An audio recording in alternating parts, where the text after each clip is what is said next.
Now, the analyses that we have shown so far in this lesson assume that the data are normally distributed.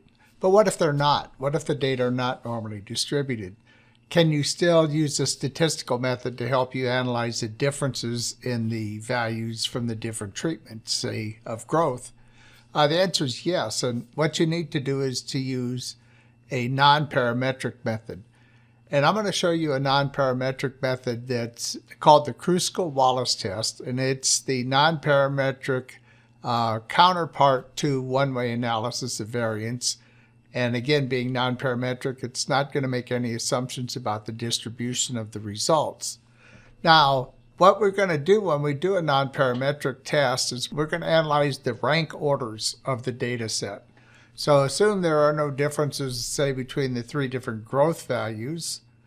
If that was the case, then the rank of any one of these values, the order in which the growth appeared, would be independent of the treatments, and they'd be just randomly scattered about. So I'm going to show you something about the ranks of the data in this data set.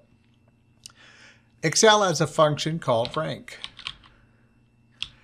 And the rank value looks at a set of data, and it tells you the rank of any individual member of that data set relative to the rest of the members of the set. So what we're going to do here is we're going to look at the rank of the growth value in this cell, and we're going to compare it to the rank values of all the data in the data set. So we'll select this, and we'll select all the data in the data set. And I'm now going to press the function key F4. And when I do that, it makes this an absolute reference. So that means that when I copy the formula in this cell down, the cell that it refers to will change, but the set of data that it refers to will not change. So that's going to give me just what I'm after. And the order, this is really not necessary, but it's going to tell you something about ascending or descending. I'll put in a 1 just to give me the order and ascending values. And now I'm going to copy the formula down through all the other cells. And just take a look at the rankings here. And since the data are sorted by treatment, we can look and see by eye just what the rankings seem to tell us. And what they're telling me is that treatment number 2 appears to have the lowest ranked values.